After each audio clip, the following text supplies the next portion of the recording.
நகுல், இன்னைக்கு காமராஜர் பிறந்த நாள் தெரியுமா உனக்கு? தெரியுமே. வெறும் காமராஜர் இல்ல, கர்ம வீரர் காமராஜர். கர்ம வீரர் அப்படின்னா என்ன? ஏன் அவர் எல்லாரும் கர்ம வீரர்னு சொல்றாங்க?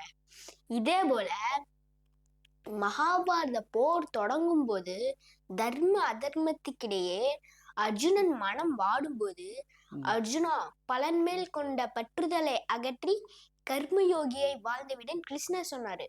அதாவது உடல் வலியை பொருள்படுத்தாமலும் பசி என்பதை பாராமலும் கண்ணொருக்கம் கொள்ளாமலும் மற்றவர் அவமதிப்பை பொருள்படுத்தாமலும் எவன் ஒருவன் தன் கடமையை சரிவர செய்கிறானோ அவனே கர்மயோகி.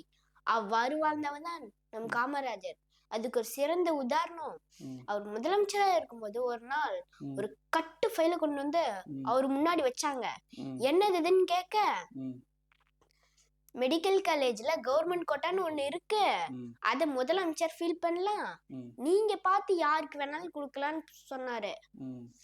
இந்த கட்டு ஃபைல வேக வேகமா புரட்டி புரட்டி பார்த்தாரு, உருவிக்கிட்டே வந்தாரு. ஒரு 10 ஃபைல எடுத்து கொடுத்து, இந்த 10 பேருக்கும் முதலமைச்சர் கோட்டால மெடிக்கல் சீட்டு கொடுத்துருங்கன்னு சொன்னாரு. இதை எடுத்துட்டு வந்த IAS ஆபீசர் கேட்டாரு, எனக்கு தெரிஞ்சு சார், இந்த கட்டு ஃபைல நாங்க சீஃப் மினிஸ்டர் டேபிள் வைப்போம், அவங்க இதெல்லாம் படிச்சு பார்த்து ஒரு 3 நாள் 4 நாள் ஆகும்னு சொல்லுவாங்க, ஆனா நீங்க இதை படிக்கவே இல்லை, எதன் அடிப்படையில என்கிட்ட இதை கொடுத்தீங்க அப்படின்னு கேட்பாரு. இதுக்கு காமராஜர் சொல்லுவாரு, இதானா, இது ரொம்ப சிம்பிள், பெற்றோர் கையெழுத்துங்கிற இடத்துல யார் யாரு கைரேக வச்சிருக்காங்களோ அவங்க இதெல்லாம் எடுத்து கொடுத்துட்டேன், படிக்காத பிள்ளையா படிச்ச டாக்டர் ஆகட்டுமே, எவ்வளவு பெரிய உயரிய சிந்தனை பாத்தியா.